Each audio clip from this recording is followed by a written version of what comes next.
Hello dear, आप सभी को जेटी एकेडमी में स्वागत है। आज मैं आपको फिलोसफी सब्जेक्ट से मिलाऊंगा जो कैश कोर्स आर्ट्स के स्टूडेंट्स के लिए है। इस जेटी एकेडमी में हर सब्जेक्ट को डिटेल के साथ और डीप के साथ ऑब्जेक्टिव को एक्सप्लेन किया जाएगा जो एग्जाम के लिए मोस्ट इंपॉर्टेंट रहेगा। इसलिए आप लोग से रिक्वेस्ट है कि आप लोग जिस आर्ट्स में जो सब्जेक्ट आपका है, जैसे philosophy, psychology, sociology, politics, economics, geography, वो सब्जेक्ट का वीडियो ऑब्जेक्टिव को न मिस करें, जरूर जाके देखें और टाइम देके जरूर एक एक ऑब्जेक्टिव को याद करने में आपको काफी यहां से कोऑपरेट होगा। आज मैं आपको फिलोसफी के ऐसे 30 ऑब्जेक्टिव से मिलाएंगे जो आपके 2026 के एग्जाम के लिए मोस्ट इंपोर्टेंट रहेगा। तो मैं आज आपको मिलाता हूं किसका फिलोसफी के ऑब्जेक्टिव के हर एक वीवीआई क्वेश्चन से, जो आपके लिए आसान भी रहेगा और साथ में एग्जाम के लिए एक पावरफुल भी रहेगा, जो आपको एग्जाम में बेस्ट मार्क्स देने में लाने में सपोर्ट करेगा। तो डियर, आप लोग को मैं क्वेश्चन से मिलाने का कोशिश करता हूं। तो फिलोसफी और मैं इस जेटी एकेडमी में फिलोसफी, साइकोलॉजी और सोशियोलॉजी ये 3 सब्जेक्ट को टीच करूंगा। मेरा फैकल्टी पर्सनल है बायोलॉजी, बट आर्ट्स के स्टूडेंट के कोऑपरेट के लिए और एग्जाम में बेस्ट नंबर लाने के लिए मैं ये कुछ सब्जेक्ट है जो मेरे काफ़ी इंटरेस्टेड सब्जेक्ट है, जिसको मैं टीच करके आप लोग को काफ़ी हेल्प मिलेगा। तो चलते हैं क्वेश्चन पे और जानते हैं बारी बारी से एक एक क्वेश्चन को कि वो क्वेश्चन क्या है जो आपके एग्जाम के लिए इम्पोर्टेंट रहेगा और वो कितना भी आया है, ये क्वेश्चन को समझते हैं। तो यहाँ पे लिखा हुआ है क्या है, फिलोसफी। और फिलोसफी तो इसका मीनिंग होता है हिंदी दर्शन शास्त्र। दर्शन शास्त्र में हम अपने नेचर को दर्शन करते हैं, अपने लाइफ को दर्शन करते हैं। तो दर्शन किस टाइप से करेंगे, ये सब ऑब्जेक्टिव के क्वेश्चन के बेस पे मैं आपको समझाने का फुल ट्राई करूंगा। तो क्वेश्चन से स्टार्ट करते हैं। यहां आप देख सकते हैं फर्स्ट क्वेश्चन आता है जिसमें लिखा हुआ है भारतीय दर्शन का कौन सा।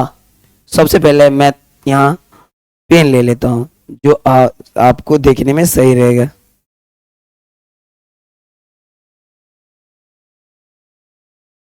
अब ये रेड रहेगा तो ऑटोमेटिक आपको दिख जाएगा। तो फर्स्ट क्वेश्चन क्या है, फिलोसफी में भारतीय दर्शन का कौन सा सांप्रदायिक अनुमान को ज्ञान के स्रोत के रूप में स्वीकार नहीं करता है। इसमें बौद्ध है, जैन है और चार्वाक है और न्याय है।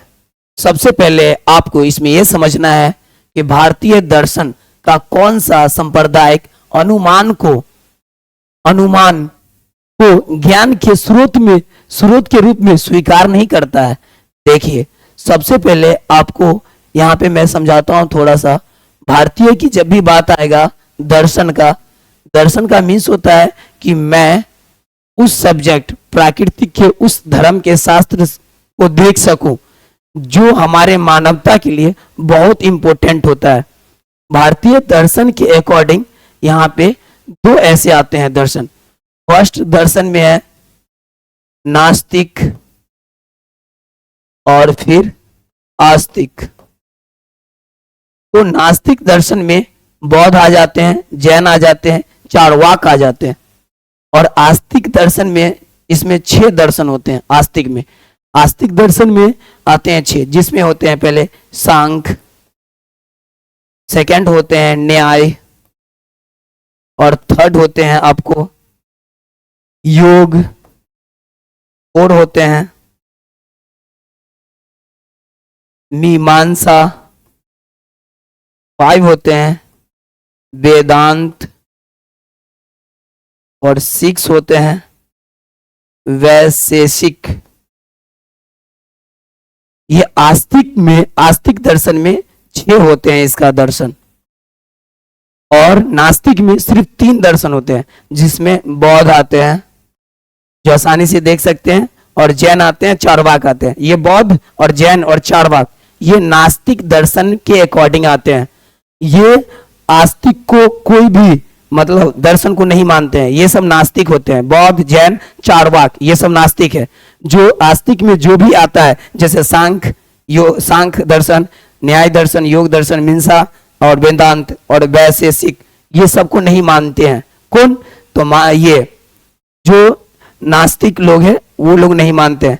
तो आप लोग को समझ में ये आ गया होगा कि नास्तिक और आस्तिक क्या है। नास्तिक वो लोग हैं जो एक शॉर्ट में अगर समझना चाहेंगे तो जो मूर्ति पूजन के अकॉर्डिंग में आते हैं वो सब आस्तिक हो जाते हैं, जो सभी को मानते हैं। और नास्तिक वो होते हैं जो मूर्ति पूजन से मतलब नहीं रखते हैं, ये सब नास्तिक में आ जाते हैं। अब से तो ऑटोमेटिक आप समझ सकते हैं कि दर्शन शास्त्र का कौन सा संप्रदाय? अनुमान मतलब नहीं, अनुमान ज्ञान के स्रोत को, यानी कि ये अनुमान के अकॉर्डिंग को नहीं मानते हैं, ये अनुभव करते हैं तब मानते हैं, अन्यथा नहीं मानते। तो ऑटोमेटिक इसका आंसर हो जाएगा चारवाक। ये क्या करते हैं? इनका कहना है कि मैं अनुमान के अकॉर्डिंग नहीं मानूंगा, जिसमें मुझे अनुभव होगा वही दर्शन को मैं मानूंगा। तो बौद्ध, जैन और चारवाक और न्याय में जब भी अगर आएगा ऑप्शन तो आप चारवाक को टिक करेंगे, ये इसका करेक्ट आंसर होता है, क्योंकि ये अनुमान को ज्ञान के स्रोत के रूप में स्वीकार नहीं करते हैं। कौन? चारवाक। ये एक संप्रदाय है चारवाक, जैसे जैन, बौद्ध ये एक संप्रदाय है, उसी तरह चारवाक भी एक संप्रदाय होते हैं। इनका भी अपना एक व्यवस्था है, धर्म है, इस तरह से होते हैं। अब सेकंड क्वेश्चन की तरफ चलते हैं और देखते हैं कि सेकंड क्वेश्चन में क्या है। सेकंड क्वेश्चन में आता है फिलोसफी में। फिलोसफी में देखिए, दर्शन का मतलब होता है कि आप वो सभी चीजों से दर्शन कर पाएंगे जो इस संसार में था या नहीं था, उस सब के बारे में आप जान पाएंगे। क्या नास्तिक है, क्या आस्तिक है, क्या महास्तिक है, ये सब जान पाएंगे। तो फिलोसफी बहुत इंपॉर्टेंट होता है फॉर ऑल ह्यूमन के लिए। तो आप लोग फिलोसफी को पूरे ध्यान से समझिए और एक एक ऑब्जेक्टिव को मैं डिटेल में समझाऊंगा। अब आते हैं सेकंड क्वेश्चन में, आस्तिक और नास्तिक दर्शन का भेद भारतीय संप्रदाय में किस आधार पर किया गया है? अब देखिए, आत्मा में विश्वास, वेद में विश्वास, माया में विश्वास और ईश्वर में। देखिए, आस्तिक का मीन समझ में आ गया होगा, जो सांख्य हो, योग हो, न्याय हो, वैशेषिक हो और वेदांत हो, जो ये सब को मानते हैं उसको आस्तिक बोलते हैं। तो उसमें बोला जाता है आस्तिक और नास्तिक दर्शन का भेद भारतीय संप्रदाय में किस आधार पर किया गया है। तो याद रखिएगा, यानी वेद में जो विश्वास रखते हैं उसके आधार पे किए गए। आत्मा में जो विश्वास रखते हैं उसके आधार पे नहीं, बल्कि वेद में जो विश्वास रखते हैं उसके आधार पे। जो वेद पे विश्वास रखते हैं वो आस्तिक हुए, जो वेद पे विश्वास नहीं रखते हैं वो नास्तिक हुए। एकदम शॉर्ट है। आप ऑटोमेटिक जब भी अगर ये क्वेश्चन रहेगा तो आपका बी ऑप्शन हो जाएगा। अब हम चलते हैं, अगर आप लोग को समझ में आ गया होगा तो अब हम चलते हैं थर्ड क्वेश्चन की तरफ। तो जब भी आस्तिक नास्तिक की बात रहेगा तो आत्मा में वो विश्वास नहीं रखते हैं, और वेद के अनुसार आस्तिक और नास्तिक बना है, आत्मा के अनुसार नहीं। आप थर्ड क्वेश्चन की तरफ बढ़ते हैं और जानते हैं कि थर्ड क्वेश्चन में क्या है और समझते हैं। जहां पे आपको समझ में नहीं आएगा वहां पे आप मेरे वीडियो में आके कमेंट कर सकते हैं। जब तक कमेंट नहीं करेंगे तब तक मैं आपकी बातों को नहीं समझ पाऊंगा, और जब तक आपकी बात को नहीं समझ पाऊंगा तब तक मैं ओपन होके आपको टीच नहीं कर पाऊंगा। इसलिए मैं पूरा कोशिश करूंगा कि आपको अपना जहां तक हो सके वहां तक मैं आपको हेल्प कर सकूं, हर एक क्वेश्चन को डिटेल में बता सकूं। तो डियर, आपका एग्जाम सिंपल हो सके, ऑब्जेक्टिव हर एक बिग स्टूडेंट से बन सके, वहां तक मैं कोशिश करूंगा और फुल डिटेल में बताऊंगा। तो थर्ड क्वेश्चन की तरफ बढ़ते हैं। थर्ड क्वेश्चन में बोल रहे हैं भारतीय दर्शन में यथार्थ ज्ञान कहलाता है, यानी कि सोचिए इसमें क्या बोल रहा है।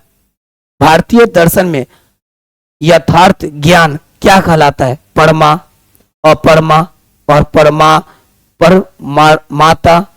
और परमान।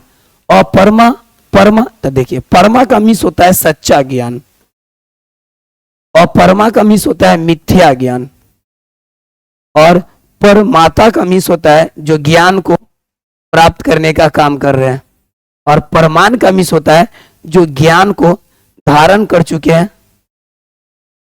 चुके हैं और उसका उपयोग करते हैं। तो जो ज्ञान को पूरा प्राप्त कर चुके हैं, धारण कर चुके हैं, उसको परमान, जो परमाता, परमाता का मीन्स होता है जो ज्ञान प्राप्त करने की अभी पीढ़ी में है, अभी उनका जारी है। और अपरमा, परमा का होता है जो मिथ्या है, यानी कि जो झूठ है। और परमा का मीन्स होता है सच्चा ज्ञान। तो यहाँ पे क्या है, भारतीय दर्शन में यथार्थ ज्ञान कहलाता है। तो देखिए यथार्थ ज्ञान का मीन्स होता है क्या, अपरमा। अपरमा का मीन्स जो मिथ्या ज्ञान है, जो झूठ ज्ञान है। तो वो जहां पे यथार्थ लिखा रहेगा तो समझिए वो ज्ञान को मिथ्या, तो इसका ऑप्शन बी हो जाएगा। ध्यान रखिएगा, परमा नहीं होगा क्योंकि परमा का मीन्स होता है सच्चा और परमा का मीन्स होता है मिथ्या, मतलब झूठा ज्ञान। और नीचे जो ऑप्शन है वो परमाता, ये तो ऑटोमेटिक नहीं होगा। परमा, परमान ये भी नहीं होगा, तो ऑटोमेटिक आ जाएगा अपरमा। अब हम 4 क्वेश्चन की तरफ बढ़ते हैं और जानते हैं कि 4 क्वेश्चन में 4 क्वेश्चन कितना इंपॉर्टेंट रहेगा आपके लिए। 4 क्वेश्चन में बता रहे हैं भारतीय दर्शन की मूल प्रकृति क्या है। भारतीय दर्शन की मूल प्रकृति क्या है। देखिए अब सोचने वाली बात यह है कि भारत का भी अपना एक दर्शन शास्त्र है, जिस दर्शन शास्त्र से भारत अपने भूत में जो हुआ, भविष्य में जो होगा, वर्तमान में जो हो रहा है, ये सबको देख पाता है, उसी को हम दर्शन शास्त्र के अकॉर्डिंग में रखते हैं। तो इसमें से देखना है कि भारतीय दर्शन की मूल प्रकृति क्या है, आध्यात्मिक, प्राकृतिक, सामाजिक और मनोवैज्ञानिक। तो यहाँ आता है क्या कि भारतीय दर्शन की मूल प्रकृति जो है आध्यात्मिक है। भारत अपना दर्शन आध्यात्मिक के द्वारा ये ब्रह्मांड को, भारत के जितने भी लोग हैं वो अगर चाहेंगे तो अपने आध्यात्मिक से पूरे ब्रह्मांड को देख सकते हैं, भविष्यवाणी को भी देख सकते हैं भारत के लोग अगर चाहेंगे तो। उसको हम आध्यात्मिक कहते हैं, इंग्लिश में स्पिरिचुअल बोला जाता है। तो स्पिरिचुअल बोला जाता है जब जो भी लोग स्पिरिचुअल, जैसे गौतम बुद्ध जी स्पिरिचुअल में गए और वो अपने आंखों से ब्रह्मांड को देखे। ऐसे बहुत सारे ऐसे साधु संत ज्ञानी ऋषि है जिन्होंने आध्यात्मिक के राह पे चल के अपने आंखों से इस पूरे ब्रह्मांड को देखे और समझे, और जो वो लिखे और बताए उसी को हम दर्शन शास्त्र के अकॉर्डिंग से समझते और देखते और जानते हैं। तो उनके द्वारा जो दिया गया तो फिर हम लोग को आसान हो गया। तो इसीलिए ध्यान रखिएगा, भारतीय दर्शन की मूल प्रकृति जब भी बात होगा तो आध्यात्मिक में आएगा, फर्स्ट ऑप्शन हो जाएगा। प्राकृतिक, सामाजिक, मनोवैज्ञानिक ये सब नहीं आएगा। अब हम चलते हैं 5 क्वेश्चन की तरफ। अब 5 क्वेश्चन में आते हैं, अनुमान का तार्किक आधार क्या है। देखिए अनुमान तो हम बोले थे, अनुमान में यानी कि वो अनुमान जब भी अगर बात रहेगा तो एक और ध्यान रखिएगा, व्याप्ति होता है। व्याप्ति का अगर अर्थ बोलेंगे तो व्याप्ति का अर्थ होता है किसी भी चीज पे अनुमान लगाना। जब भी अगर अनुमान का वर्ड आएगा तो व्याप्ति याद रखिएगा। व्याप्ति उसी से जुड़ा है जिस पे हम अनुमान लगाते हैं। जैसे अनुमान लगाए कि आज बारिश होने वाला है, तो ये व्याप्ति वर्ड से कनेक्ट हो गया। ये सब नास्तिक के अकॉर्डिंग में आ जाते हैं, नास्तिक के लाइन में आ जाते हैं। तो ध्यान रखिए, अनुमान का तार्किक आधार क्या है, तो व्याप्ति होगा। तो 5 का आंसर बी हो जाएगा। पक्ष, हेतु इनमें से कोई नहीं, ये ऑप्शन सब नहीं होगा, ऑप्शन इसमें सिर्फ बी हो जाएगा। ये सब कैल्सियम हो जाएगा, ये भी कैल्सियम हो जाएगा, ये भी कैल्सियम हो जाएगा। तो याद रखिए व्याप्ति होगा। अब हम नेक्स्ट 6 क्वेश्चन की तरफ बढ़ते हैं। 6 क्वेश्चन में क्या है, निम्नलिखित में से कौन भारतीय दार्शनिक है। अब सोचिए इसमें से कौन भारतीय दार्शनिक है। तो आप अगर थोड़ा सा इसको पढ़ेंगे और समझने की कोशिश करेंगे तो आपके लिए भी बहुत आसान है। इसमें भारत के बारे में, इस क्वेश्चन में ये बताने की कोशिश किया जा रहा है कि ये जो है फर्स्ट ऑप्शन महावीर, गौतम और कपिल और इनमें से सभी, तो इसमें से क्या बोला जा रहा है, महावीर जो है क्या वो भारत के हैं, दार्शनिक के अंतर्गत आते हैं। क्या गौतम जी ये भारत को अपने स्पिरिचुअल के द्वारा देख पाए थे। तो कपिल जो है ये भी एक मुनि थे, ये सब देख पाए थे। तो आंसर में आता है कि हाँ, महावीर भी भारत के क्या है, एक भारतीय दार्शनिक है, मतलब भारतीय एक साइंटिस्ट है। दार्शनिक, पहले दार्शनिक मतलब दार्शनिक को साइंटिस्ट बोला जाता था, मतलब दार्शनिक पहले बोला जाता था, अब साइंटिस्ट बोला जाता है। तो जब भी अगर भारतीय दार्शनिक की बात आएगा तो महावीर आएंगे, गौतम बुद्ध आएंगे और कपिल आएंगे। तो ये जब तीनों आ गया तो ऑटोमेटिक समझिए इनमें से सभी हो गया। तो 6 नंबर के क्वेश्चन में डी आंसर में आ जाएगा, और ये सब तो मैं समझाने के लिए टिक कर दिया हूं। तो निम्नलिखित में से कौन भारतीय दार्शनिक है, तो ऑप्शन में डी को टिक मार देना है कि इनमें से सभी दार्शनिक भारतीय है, यानी सभी साइंटिस्ट भारत के ही थे। अब हम चलते हैं 7 क्वेश्चन की तरफ। 7 क्वेश्चन में है भारतृहरि ने प्रसिद्ध पुस्तक लिखा, यानी भारतृहरि एक क्या है, एक ये भी क्या है बोल सकते हैं दार्शनिक है, या बोल सकते हैं साइंटिस्ट है, जिन्होंने एक ग्रंथ लिखे थे। भारतृहरि ने प्रसिद्ध एक क्या पुस्तक लिखे, तो पुस्तक जो लिखे थे ना वो एक ग्रंथ के अकॉर्डिंग में आते हैं, लेकिन क्वेश्चन में पुस्तक की बात होती है। तो आप पुस्तक अगर रहेगा फिर भी आपको टेंशन नहीं लेना है, आपको सिर्फ इसमें ढूंढना है, जैसे स्फोटवाद या वाक्य पदियम या शब्द बोध या इनमें से कोई नहीं। तो आपको ध्यान रखना है कि ये भी रॉन्ग हो जाएगा, ये भी रॉन्ग हो जाएगा, ये भी रॉन्ग हो जाएगा। इसका भातृहरि ने प्रसिद्ध पुस्तक लिखा, तो वाक्य पदियम लिखे थे, वाक्य पदियम, यानी कि 7 का आंसर बी हो जाएगा। तो ध्यान रखिएगा भातृहरि ने प्रसिद्ध पुस्तक यानी प्रसिद्ध जो ग्रंथ लिखे थे वो था वाक्य पदियम, ये एक ग्रंथ है। तो हम नेक्स्ट क्वेश्चन की तरफ बढ़ते हैं, आप लोग अपना ध्यान बनाए रखिए ऑन बोर्ड पे। 8 क्वेश्चन में आते हैं। 8 क्वेश्चन में बोला जाता है तत्व चिंतामणि पुस्तक के लेखक कौन है, यानी देखिए तत्व चिंतामणि पुस्तक के लेखक कौन है। अब यहां पे आता है कि तत्व चिंतामणि एक पुस्तक है जिनका राइटर लेखक के नाम पूछा जा रहा है, तो इसमें से पढ़ना है। तो नंबर मतलब ऑप्शन ए में है उदयन, रॉन्ग है।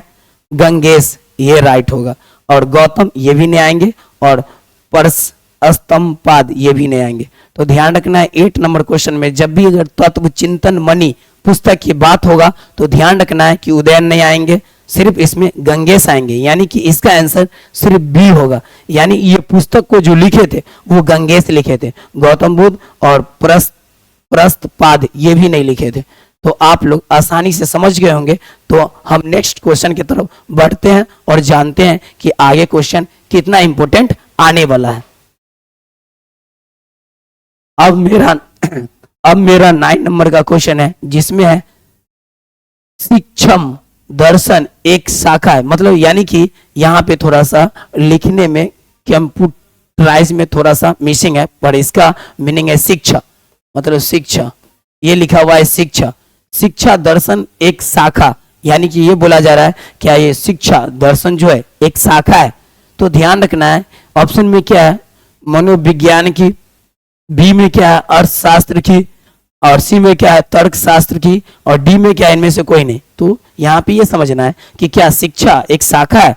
तो बात आता है कि शिक्षा का जो दर्शन है वो एक कोई शाखा नहीं है, जैसे मनोवैज्ञानिक तक शिक्षा नहीं है, या अर्थशास्त्र तक शिक्षा नहीं है, या तर्क शास्त्र तक ही शिक्षा नहीं है, ये शिक्षा आगे तक चलता है, इनका बहुत सारे शाखा है। तो इसीलिए इसका आंसर हो जाएगा 9 का डी आंसर हो जाएगा, और बाकी आंसर सब कट जाएगा और डी आंसर हो जाएगा। इनमें से कोई नहीं होगा, शिक्षा दर्शन एक शाखा नहीं है, इसमें से मनोविज्ञान अर्थशास्त्र तर्कशास्त्र ये सब कोई भी नहीं है। तो इसीलिए इसका ऑप्शन हो जाएगा इनमें से कोई नहीं, डी हो जाएगा। तो आप लोग ध्यान से देखिए, समझिए, जहां समझ में नहीं आएगा जरूर कमेंट बॉक्स में जाके कमेंट कीजिएगा, ताकि मैं और VVI इंपॉर्टेंट ऑब्जेक्टिव आपके लिए लेके आ सकूं नेक्स्ट वीडियो में। तो हम नेक्स्ट क्वेश्चन की तरफ बढ़ते हैं। अब मेरा 10 नंबर का क्वेश्चन आएगा।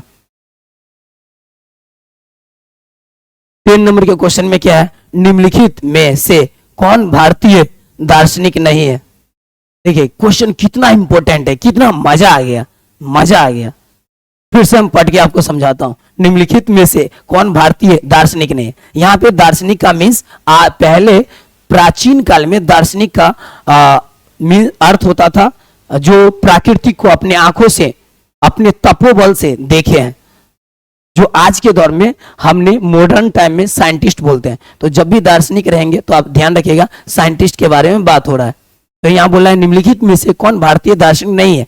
तो देखना है कपिल, गौतम और दे कांत्र और इनमें से कोई नहीं। तो ध्यान रखना है कपिल जो है वो भारत के हैं, तो यहाँ पे आ रहा है भारतीय दार्शनिक नहीं होना चाहिए, तो कपिल तो भारत के हो गए, तो ये आंसर नहीं होगा। फिर गौतम भी भारत के दार्शनिक है, तो ये आंसर नहीं होगा। यहाँ पे जो भारत के रहेगा वो आंसर नहीं होगा, जो भारत के नहीं है वो आंसर होगा। तो इसमें से जो भारत के नहीं है वो है देकांत्र। तो देकांत्र जी थे, ये फ्रांसीसी थे। कहाँ के थे? फ्रांसीसी थे। ये फ्रांसीसी दार्शनिक है जो भारत में आके कुछ पे अपना डिस्कस किए होंगे या रिसर्च किए होंगे। तो ये भारत में आके देकांत्र जी, तो ये दार्शनिक फ्रांसीसी है। तो इस 10 नंबर क्वेश्चन का आंसर सी हो जाएगा। तो आप लोग को समझ में आ गया होगा। नेक्स्ट क्वेश्चन की तरफ बढ़ते हैं। अब मेरा क्वेश्चन है 11 नंबर। इसमें क्या है? भारतीय दर्शन में बंधन की अवधारणा का क्या अर्थ है? यानी कि भारत में जो भी ग्रंथ है जिसका भी हम दर्शन करते हैं, तो क्या उस वहां बंधन मतलब हम बंधे होते हैं, जो हम फैमिली में जहां है वहां भी हम बंधन में है। तो आप लोग अक्सर साधु लोग और जो बड़े बड़े ज्ञानी हैं वो सब एक्सप्लेन करते होंगे, मोह माया से ऊपर उठ के रहना चाहिए। जैसे आलस भी एक बंधन है जो स्टूडेंट को पढ़ने नहीं देता है, आगे बढ़ने नहीं देता है, मेहनत करने नहीं देता है। कुछ ऐसे फ्रेंड भी हो जाएंगे जो आपको पढ़ने के जगह पे उल्टा पुल्टा स्टोरी सुनाएंगे, आपके माइंड को इधर उधर विचलित कराएंगे। तो इसीलिए आपको उस बंधन से बाहर होना होगा, फिर आप अपने एग्जाम को बेहतरीन ढंग से प्रिपरेशन कर पाएंगे। तो भारतीय दर्शन में बंधन की अवधारणा के बारे में जब बात होगा तो ध्यान रखिएगा, आत्मा का शरीर से बंधे रहना। क्या ये बंधन के बारे में बात हो रही है? या बी ऑप्शन है शरीर का जगत से बंधे रहना, इसके बारे में बात हो रही है? या सी ऑप्शन है जीव आत्मा का परमात्मा से बंधे रहना, ये ऑप्शन होगा? या डी में है सगुण ईश्वर का निर्गुण ईश्वर से बंधे रहना। अब ये 4 ऑप्शन में से आपको ध्यान देना है कि ये कौन बंधन के बारे में बात कर रहा है। क्या आत्मा का शरीर से बंधे रहना बंधन के बारे में बात हो रहा है, या शरीर का जगत से बंधे रहना और जीव आत्मा का परमात्मा से बंधे रहना, या सगुण ईश्वर का निर्गुण ईश्वर से बंधे रहना? तो बात यहाँ पे है कि हम लोग शरीर का जगत से बंधे रहना, ये भी सही है क्योंकि शरीर भी जगत से बंधे रहता है, लेकिन जगत से बंधने से जगत को हम अपने शरीर में बांध नहीं सकते। लेकिन जीव आत्मा का परमात्मा से बंधन है, ये भी नहीं है क्योंकि जीव आत्मा परमात्मा से बंधन में नहीं रहते। और सगुण ईश्वर का निर्गुण ईश्वर से भी बंधे रहना, ये भी सत्य नहीं है क्योंकि ये भी एक क्या है, सगुण जो ईश्वर है वो निर्गुण ईश्वर से बंधे नहीं रहते, ये भी एक रॉन्ग है। तो यहाँ पे आता है राइट बात ये कि आत्मा का शरीर से बंधे रहना, ये ऑप्शन ए होगा क्योंकि आत्मा हमेशा शरीर में बंधे रहता है। अगर आप स्पिरिचुअल लाइन में या स्पिरिचुअल वे पे नहीं जाएंगे तो ऑटोमेटिक आप अपने आत्मा के साथ मतलब स्वयं को नहीं देख पाएंगे और आत्मा को स्पर्श नहीं कर पाएंगे। तो स्वयं को अगर देखना चाहते हैं यानी आत्मा को देखना चाहते हैं तो आपको शरीर से ऊपर उठना पड़ेगा, शरीर से बाहर जाना पड़ेगा। ये सब होगा तब जब आप आध्यात्मिक लाइन में जाएंगे, तब ये सब पॉसिबल हो पाएगा। तो 11 का आंसर होगा ए, आत्मा का शरीर से बंधे रहना। अब हम 12 क्वेश्चन की तरफ बढ़ते हैं और ध्यान से आप लोग बोर्ड पे देखते रहिए। 12 क्वेश्चन में मेरा आता है भारतीय दर्शन को निराशवादी क्यों कहा गया। अब देखिए भारतीय दर्शन को निराशवादी क्यों कहा गया। अब यहां पे ये समझना है कि एक ऑप्शन में देता है कि आत्मा को शाश्वत मानने के कारण, या जगत को दुखपूर्ण मानने के कारण, या मुक्ति की अवधारणा के कारण, या कर्म सिद्धांत के कारण। यानी कि भारतीय दर्शन को निराशवादी, ये बहुत इंपॉर्टेंट वर्ड है। इस वर्ड को समझिए तो आपको क्वेश्चन पकड़ में आ जाएगा। जहां है भारतीय दर्शन मतलब समझ गए, जो भी है गीता, रामायण, पुराण, महाभारत, ये सब एक भारत को अगर दर्शन करना है तो ये ग्रंथ से आपको मिलना होगा। इस ग्रंथ को स्टडी करना पड़ेगा तो आप भारत से रूबहू दर्शन कर सकते हैं और सब कुछ को समझ सकते हैं आसानी से। तो इसी को हम बोलते हैं भारतीय दर्शन, और कुछ भी नहीं होता है। मतलब भारत के जो भी इंपोर्टेंट ग्रंथ है उसको स्टडी करना भारतीय दर्शन कहलाता है। जब भी अगर ग्रंथ को स्टडी करेंगे तो आपको हर धर्म के बारे में डिटेल में नॉलेज होने लगेगा, तो समझिए आप भारत को दर्शन कर रहे हैं। अब आता है क्या निराशवादी। यही दर्शन वर्ड मंदिर में भी लग जाता है तो मंदिर में जब लग जाता है तो हम जब भगवान से स्पर्श, भगवान को जब हम अपने आंखों से रूबहू देखते हैं तो हम बोलते हैं दर्शन करना। तो जब भारत के ग्रंथ को पढ़ के भारत के नियम और प्रथा को अब जब आप जान जाते हैं तो उसी को बोलते हैं भारतीय दर्शन। तो यहाँ पे है कि आत्मा को शाश्वत मानने के कारण, तो बात है कि भारतीय दर्शन इसलिए निराश नहीं है कि हम आत्मा को शाश्वत मानने लगे या मुक्ति की अवधारणा के कारण या कर्म सिद्धांत के कारण। भारतीय दर्शन इसलिए निराश है क्योंकि आत्मा को शाश्वत मानने के कारण नहीं, बल्कि इसलिए निराश है जिसका ऑप्शन बी हो जाएगा। यानी भारत के दर्शन जो निराश है वो है जगत को दुखपूर्ण मानने के कारण। जो लोग इस ब्रह्मांड में जन्म लेने के बाद वो मानते हैं कि ये ब्रह्मांड सही में दुख का ही घर है, यहाँ सुख नहीं मिल सकता है, तो उस सभी व्यक्तियों से हमारे भारतीय दर्शन निराश है। क्योंकि हमारा भारतीय दर्शन ये साबित करते हैं कि ये ब्रह्मांड में दुख नहीं है, दुख का कारण कोई है तो हम अज्ञान, हमारा अज्ञान ही हमारा दुख का कारण है। तो इसीलिए हमें आत्मा को शाश्वत मानने के कारण हमारा भारतीय दर्शन निराश नहीं है, बल्कि इसलिए निराश है क्योंकि जो लोग मानते हैं कि जगत दुखपूर्ण है उन सभी लोगों से हमारा भारतीय दर्शन निराश है। इसलिए इसका आंसर बी हो जाएगा 12 का। जगत को दुखपूर्ण मानने वाले जो लोग मानते हैं उस सभी लोगों से हमारे भारतीय दर्शन निराश है। अब हम नेक्स्ट क्वेश्चन की तरफ बढ़ते हैं जो 13 क्वेश्चन आएंगे। क्वेश्चन नंबर अब 13 पे आ चुके हैं, यानी कि 13। आप देखना है 13 नंबर क्वेश्चन हम लोग को क्या सजेशन दे रहे हैं, क्या समझाना चाह रहा है। भारतीय दर्शन की कौन सी अवधारणा मनुष्य के सांसारिक जीवन के क्रमिक विकास का उद्देश्य निर्धारित करता है। देखिए कितना इंपॉर्टेंट क्वेश्चन बता रहा है। यानी भारतीय दर्शन की कौन सी अवधारणा मनुष्य के सांसारिक जीवन के क्रमिक विकास का उद्देश्य निर्धारित करता है। मतलब हमारे जीवन के उद्देश्य को अगर निर्धारित कर सकता है तो ऐसा कौन सा अवधारण है, कौन सा ऐसा गलती है जो हमारे लाइफ को बेकार कर सकता है, बर्बाद कर सकता है। तो ये चीज के बारे में हमने 13 क्वेश्चन में समझानेंगे। तो पहला ऑप्शन है द्रव्य की अवधारणा। क्या कोई द्रव्य को अवधारणा, मतलब कोई द्रव्य को सही से उपयोग नहीं करेंगे तो क्या हमारा भारतीय दर्शन और हमारा जीवन का जो है निर्धारित उद्देश्य जो है वो क्या उल्टा हो जाएगा, या पुरुषार्थ की अवधारणा के कारण हो जाएगा, या ईश्वर की अवधारणा के कारण हो जाएगा, या इनमें से कोई नहीं। तो यहाँ पे आंसर आएगा बी आएगा। देखिए क्वेश्चन ये बोल रहा है कि देखिए कोई भी अगर सामान को अगर आप तोड़ देते हैं, फेंक देते हैं, खराब कर देंगे तो वो दोबारा बन जाएगा, दोबारा आ जाएगा। लेकिन अपना पुरुषार्थ यानी कि पुरुषार्थ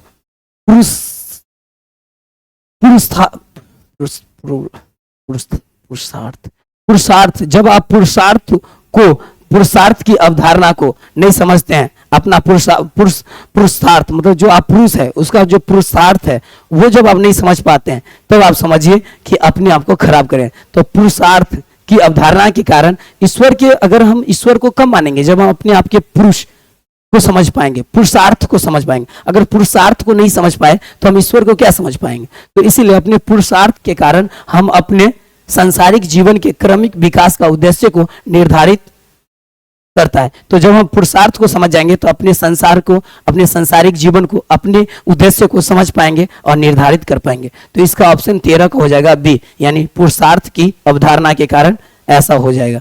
तो पुरुषार्थ की अवधारणा जब हमारा बेस्ट रहेगा तो हम अपने सांसारिक जीवन के क्रमिक और विकास के उद्देश्य को अपने हाथों से निर्धारित कर पाएंगे। तो पुरुषार्थ पे ध्यान देना बहुत इंपॉर्टेंट है। अब मेरा क्वेश्चन 14 नंबर आएगा, उसको समझते हैं आसान शब्दों के साथ। 14 क्वेश्चन क्या बोल रहा है, दर्शन शास्त्रों में ज्ञान को किस अर्थ में प्रयुक्त किया जाता है। यानी कि 14 नंबर क्वेश्चन देखिए क्या बोलने की कोशिश कर रहा है। यानी दर्शन शास्त्र में ज्ञान को किस अर्थ में प्रयुक्त किया जाता है। यानी कि दर्शन शास्त्र है उसको कितने अर्थ में प्रयुक्त किया जाएगा। तो देखिए विस्तृत अर्थ, ये भी एक अच्छा अर्थ है, क्योंकि कोई भी वर्ड को समझने के लिए आप में क्या होना चाहिए, विस्तृत, मतलब डीप में नॉलेज जरूरी है। सेकंड बी ऑप्शन में है संकुचित अर्थ। यानी संकुचित अर्थ मीन्स हम अगर कोई भी अगर वर्ड को समझना चाहते हैं डीप में तो एक डीप में भी नॉलेज चाहिए और साथ में हमें वो दोनों नॉलेज के ए बी दोनों पार्ट चाहिए। जैसे होता है क्या कि जैसे कोई हमारे टीचर बताए लेकिन हम उसको स्टडी नहीं किए तो क्या होगा, हम नहीं समझ पाएंगे। तो टीचर के द्वारा सिर्फ अगर मिला नॉलेज तो उसी को सिर्फ हम अगर रटेंगे तो भी नहीं चलेगा, उस पर जब हम थिंक करेंगे तब जाकर उसका रियल मीनिंग निकल पाएगा। तो संकुचित अर्थ और विस्तृत अर्थ जब मिल जाता है तब यह दर्शन शास्त्र में ज्ञान को अर्थ पता चलता है। तो इसीलिए दर्शन शास्त्र में ज्ञान को किस अर्थ में प्रयुक्त किया गया है, तो दो अर्थ में प्रयुक्त किया गया है, संकुचित अर्थ में और विस्तृत अर्थ में। इसका ऑप्शन सी हो जाएगा। दोनों अर्थों में दर्शन शास्त्र को प्रयोग किया गया है, यानी कि प्रयुक्त किया गया है। अब हम चलते हैं 15 क्वेश्चन की तरफ। शायद मुझे लग रहा है आप लोग को समझ में आ रहा होगा। अगर आप लोग को समझ में नहीं आएगा तो फिर से मैं नेक्स्ट वीडियो में जब आऊंगा तो वहां और मैं डीप और डिटेल में समझाने का कोशिश करूंगा। तो नेक्स्ट क्वेश्चन की तरफ बढ़ता हूं। अब मेरा नेक्स्ट क्वेश्चन है 15 नंबर, जहां है भारतीय दर्शन में आत्मज्ञान का संबंध है। यानी कि बोला जाता है कि भारतीय दर्शन में आत्मज्ञान कैसे होगा? आत्मज्ञान तब होगा जब आप स्पिरिचुअल से जुड़ेंगे, जब आप आध्यात्मिक में जाएंगे तब आप में आत्मज्ञान होगा। जैसे महात्मा गांधी जी को आत्मबोध हो गया था, गौतम बुद्ध जी को आत्मज्ञान, ये सब लोगों को आत्मज्ञान, जैसे तुलसीदास जी को, सूरदास जी को, ऐसे बहुत सारे महान ऋषि है जिनको आत्मज्ञान हुआ। और महात्मा गांधी जी के भी बारे में जब पढ़ेंगे तो उनको भी आत्मबोध यानी आत्मज्ञान हुआ था। लेकिन गौतम बुद्ध जी, तुलसीदास जी और सूरदास जी ऐसे बहुत सारे हैं महान ऋषि जिनको आत्मज्ञान प्राप्त हुआ था। तो इसी को बोला जाता है ब्रह्मा ज्ञान। आत्मज्ञान क्यों ही ब्रह्मा ज्ञान बोला जाता है। अब इसमें ढूंढते हैं कौन ऑप्शन होगा परफेक्ट। ए ऑप्शन में दे दिया है पूर्ण जन्म से, बंधन से, धन संग्रह से और विद्या के निराकार से। अब देखिए भारतीय दर्शन में आत्मज्ञान का संबंध किससे होना चाहिए? तो ध्यान दीजिएगा, भारतीय दर्शन में आत्मज्ञान का दर्शन और विद्या के निराकार से होता है। यानी कि उसी लोग को ब्रह्मा ज्ञान प्राप्त होता है जो रियल में विद्या नहीं लिया बल्कि खुद से अपने तप बल के द्वारा, तपस्या के द्वारा ज्ञान जो प्राप्त किए हैं, उन्हीं लोगों को कहा जाता है आत्मज्ञान प्राप्त हुआ है। जो लोग बुक के द्वारा ज्ञान प्राप्त करते हैं उन लोगों को नहीं बोला जाता, उन लोगों को अविद्या बोला जाता है। तो जो बिना बुक पढ़े आत्मज्ञान को प्राप्त किए हैं उन सभी लोगों को अविद्या के निराकरण बोला जाता है। यानी वो लोग सभी लोग आत्मज्ञानी हैं। तो पहले जो भी लोग थे वो सब आत्मज्ञानी हुआ करते थे उस समय उतना बुक, जैसे कालिदास आत्मज्ञानी। तो हाँ, तो डी ऑप्शन में आता है डी, अविद्या के निराकार से आत्मज्ञान प्राप्ति होते हैं। तो डी ऑप्शन इसका हो जाएगा कि जब आप में अविद्या आ जाएगा और फिर तब जाके आप निराकार हो जाएंगे तो समझिए आप में आत्मज्ञान आ चुका है। यानी कि जो भी हम पढ़ते हैं अभी वो सब अविद्या है।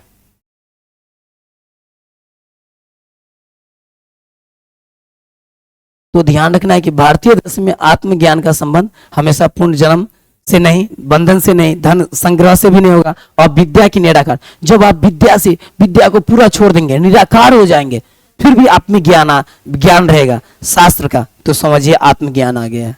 शायद मेरा बात आपको समझ में आ रहा होगा। अब हम नेक्स्ट क्वेश्चन की तरफ बढ़ते हैं। तो 15 नंबर क्वेश्चन का आंसर होगा डी, और विद्या से जब निराकार हो जाएंगे, सभी विद्या को छोड़ देंगे और संपूर्ण एकदम अपने ईश्वर के, परमात्मा के मन धन से उनका स्मरण और प्रार्थना करने लगेंगे, तब शायद आपको आत्मज्ञान का बोध हो पाएगा।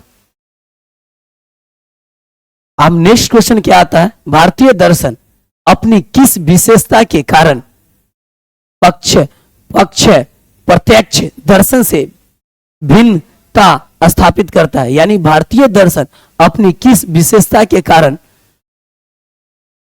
प्रत्यक्ष दर्शन से भिन्नता स्थापित करता है? भारतीय जो दर्शन है वो किस विशेषता के कारण प्रत्यक्ष दर्शन से भिन्नता मतलब ऐसा भारतीय दर्शन में भिन्नता है।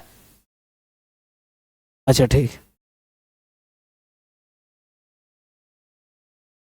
तो यहां पे आता है कि भारतीय दर्शन अपनी किस विशेषता के कारण यानी कि प्रत्यक्ष करता है। तो दर्शन भिन्न, अपने भारतीय दर्शन को भिन्न, तो केवल ज्ञान के आधार पे, केवल ईश्वर के विचार के आधार पे, केवल जगत के विचार के आधार पे पर या दृष्टि युक्त ज्ञान के आधार पे। तो ध्यान देना है कि यहाँ पे केवल ज्ञान के आधार पे नहीं होगा, केवल ईश्वर के विचार के आधार पे नहीं होगा, केवल जगत के विचार के आधार पे नहीं होगा, दृष्टि युक्त ज्ञान के आधार पे हमारा भारतीय दर्शन एक भिन्न रूप देता है।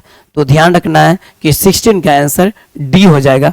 दृष्टि युक्त ज्ञान के आधार पे भारतीय दर्शन अपनी अपनी विशेषता के कारण को प्रत्यक्ष दर्शन से भिन्न मानता है। तो याद रखना है कि दृष्टि युक्त ज्ञान के आधार पे। अब हम 17 क्वेश्चन की तरफ बढ़ता हूं और फास्ट में चलते हैं और समझते हैं फास्ट में। जैसे 17 में है, आस्तिक दर्शन निम्नलिखित में से किसे चेतना के अधिष्ठान के रूप में स्वीकार करता है? तो ध्यान रखना है किसको स्वीकार करेगा, यानी आस्तिक दर्शन। आस्तिक मतलब समझ सकते हैं, नास्तिक नहीं। आस्तिक मतलब वो जो लोग सभी धर्मों को, सभी ग्रंथों को और ये मूर्ति पूजन को मानते हैं, ये सब आ जाते हैं आस्तिक में। तो देखिए, जगत को, शरीर को, प्राकृतिक को। तो ध्यान रखना है आस्तिक दर्शन, ऑप्शन ए हो जाएगा आत्मा। आस्तिक दर्शन आत्मा को मानता है। तो निम्नलिखित में से किसे चेतना, यानी कि आस्तिक दर्शन में जो भी आते हैं वो सभी लोग अपना चेतना आत्मा को बताते हैं।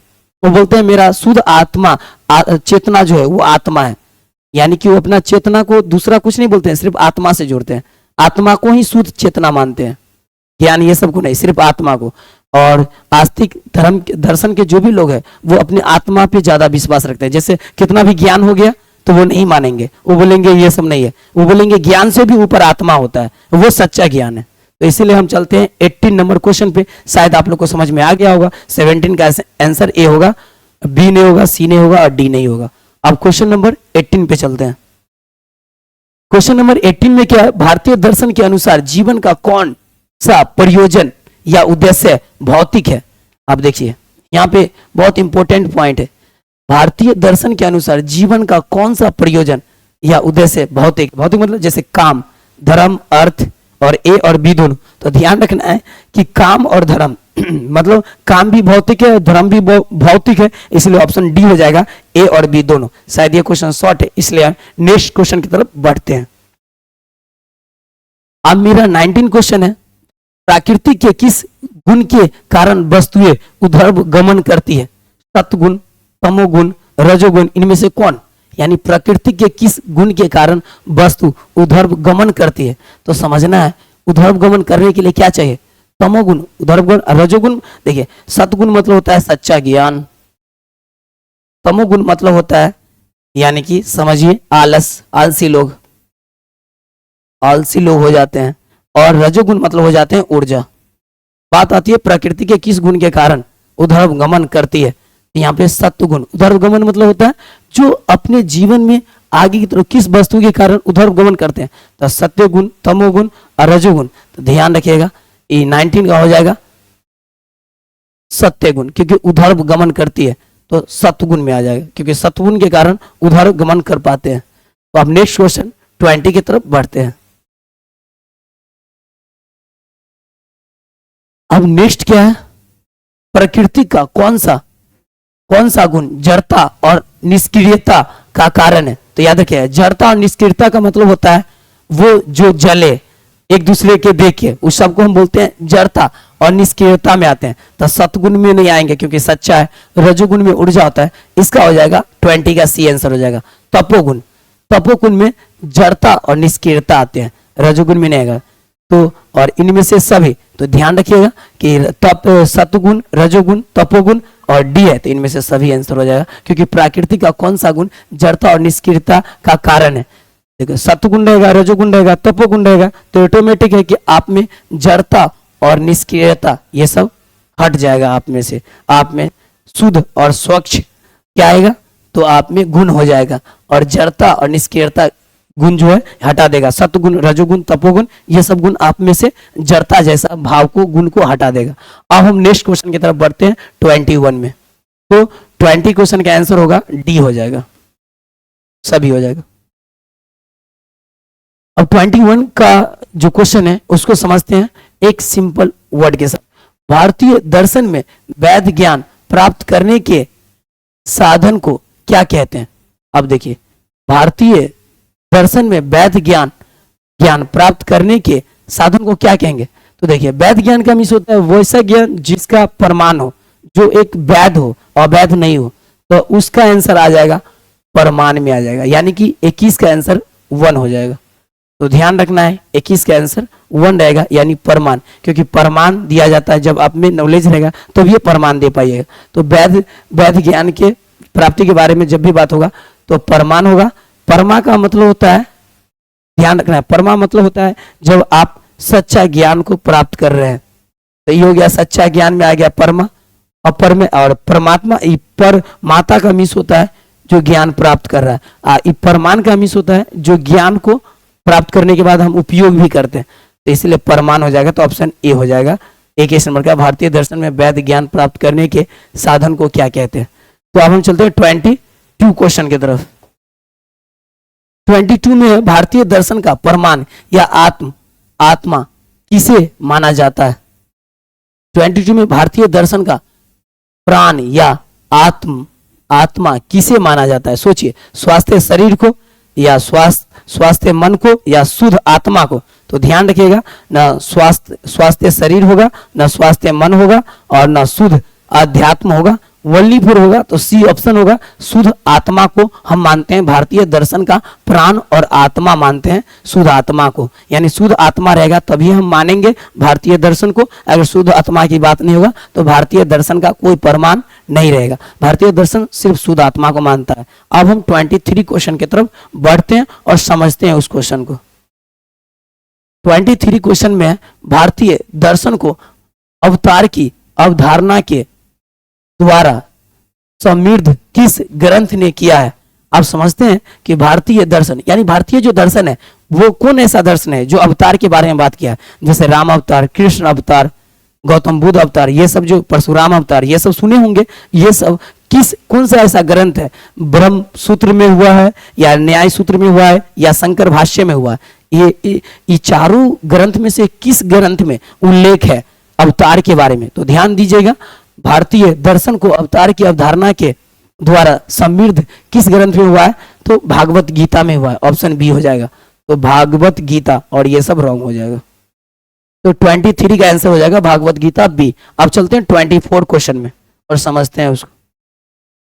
24 में क्या है, भारतीय दर्शन के किस संप्रदाय में पदार्थ और द्रव्य की विस्तृत विवेचना मिलती है। तो योग दर्शन, वैशेषिक दर्शन और द्वैत वेदांत या मीमांसा दर्शन। हमने आपको मीमांसा के बारे में बात किया और द्वैत वेदांत के बारे में बात किया, वैशेषिक दर्शन के बारे में बात किए थे, योग दर्शन के बारे में बात किए थे। लेकिन यहाँ पे जब भारतीय दर्शन के बारे में बात आएगा तो ध्यान रखिएगा, योग दर्शन हो या वैशेषिक दर्शन हो या मीमांस दर्शन हो, ये सब दर्शन आ जाते हैं आस्तिक में। तो जब आस्तिक की बात आएगा तो ऑटोमेटिक ध्यान रखिएगा भारतीय दर्शन हो गया तो बी ऑप्शन हो जाएगा, वैशेषिक दर्शन में आ जाएगा। अब हम 25 क्वेश्चन की तरफ बढ़ते हैं। 25 क्वेश्चन में क्या आता है, एकदम सिंपल क्वेश्चन है। निम्नलिखित में से कौन पुरुषार्थ के अंतर्गत आता है। धर्म, मोक्ष, ए बी दोनों। तो ध्यान रखिएगा, पुरुषार्थ वही है जो हमें पुरुषार्थ से मिलाता है, जो हमें खुद ऐसा मतलब धर्म पे चलना है। धर्म मतलब होता है अपने सत्य पे चलने के आदत को ही हम बोलते हैं धर्म। जैसे पानी का धर्म क्या होता है, ठंडा, आग का धर्म होता है गर्म, उसी तरह मानव का भी अपना एक धर्म होता है। तो इसलिए उसको हम बोलते हैं पुरुषार्थ, चरित्र को नाश नहीं करना। और जो चरित्र को नाश कर देते हैं वो पुरुषार्थ में नहीं आते हैं। तो धर्म और मोक्ष ये दोनों मिलते हैं किसके द्वारा, उसी को हम पुरुषार्थ बोलते हैं। जिनके पास में, जो पुरुष के पास में धर्म है और मोक्ष है, वही पुरुषार्थ को प्राप्त करता है। तो ऑप्शन हो जाएगा सी। अब हम नेक्स्ट क्वेश्चन की तरफ बढ़ते हैं और जानते हैं उस क्वेश्चन को। तो 25 का आंसर सी, ध्यान रखिएगा। अब क्वेश्चन नंबर 26 की तरफ बढ़ते हैं। 26 में क्या है, सत्व गुण का सत्व गुण में ही रूपांतरित होना क्या है। अब सत्य जो गुण है उस सत्य गुण में अगर आ गया तो ऑटोमेटिक है कि स्वरूप को परिवर्तन किया, यानी अपना स्वरूप का परिवर्तन किया। इसका मीन्स ये हुआ कि कोई व्यक्ति का जन्म जब हो रहा है तो अगर वो बच्चा से ही अगर कोई गलत अकर्म न करे और फिर भी अपने आप को पा लिया तो समझिए कि स्वरूप को परिवर्तन किया, मतलब उसको इस संसार में एक नया नाम मिला, नया पहचान मिला, जैसे ऋषि मुनि को, साधु लोग को मिलते हैं। तो यहाँ पे ऑप्शन ए भी नहीं होगा, बी रूप परिवर्तन नहीं होगा, बी वर्त परिवर्तन नहीं होगा, इनमें से कोई नहीं। ये तीनों ऑप्शन कैसे हो जाएगा, बी ऑप्शन हो जाएगा 26 का। अब 27 क्वेश्चन की तरफ बढ़ते हैं और समझते हैं आसान भाषा के साथ। 27 में निम्नलिखित में से कौन ज्ञान का अवरोध करता है, जैसे सत्व, रजस या तमस, इनमें से कौन? निम्नलिखित में सबसे पहले ये समझते हैं ज्ञान का अवरोध कौन करता है, इसमें से कौन है जो ज्ञान को अवरोध करेगा, रोकेगा? तो याद रखिएगा तमस। तमस एक ऐसा है जो ज्ञान को अवरोध है। यही है कि ज्ञान को ऑटोमेटिक अवरोध, ज्ञान का जो अवरोध है रोकने का काम करता है, वो ज्ञान का अवरोध तमस के द्वारा होता है। इसीलिए ध्यान रखना कि ज्ञान का अवरोध करता है, अवरोध तमस करता है। तमस क्या करता है? ज्ञान का अवरोध करता है, मतलब ज्ञान को खराब कर देगा, बर्बाद कर देगा। तो इसीलिए 27 में आंसर तमस, ध्यान रखिएगा। अब हम 28 क्वेश्चन की तरफ बढ़ते हैं और समझते हैं आसान वर्ड के साथ। अब 28 में आते हैं अनुमान। प्रमाण का जड़ क्या होता है? अनुमान प्रमाण का, यानी कि अनुमान मतलब जिसको हम स्पर्श कर रहे हैं, तो वो सब आ जाएगा प्रत्यक्ष में। तो ऑप्शन बी हो जाएगा। उपमान नहीं होगा, शब्द नहीं होगा, इनमें से कोई नहीं होगा, बल्कि बी ऑप्शन हो जाएगा। अब 29 क्वेश्चन में बढ़ते हैं और समझते हैं 29 क्वेश्चन। 29 क्वेश्चन में निम्न में से कौन नास्तिक दर्शन है? आप समझिए, बौद्ध दर्शन, जैन दर्शन और चारवाक दर्शन। हमने बोले थे कि आपको बौद्ध दर्शन, जैन दर्शन, चारवाक दर्शन स्टार्टिंग में ही कि ये सब नास्तिक दर्शन में आते हैं। तो इनमें से सभी डी ऑप्शन हो जाएगा और 29 का आंसर हो जाएगा डी। और इसमें हो जाएगा मतलब चारवाक, जैन, बौद्ध, ये सब नास्तिक दर्शन में आते हैं। अब हम चलते हैं 30 क्वेश्चन की तरफ और समझते हैं 30 क्वेश्चन में क्या बोल रहा है। 30 क्वेश्चन में आता है आश्रम कितने सोपान की होती है? तो ध्यान रखिएगा, एक नहीं होगा,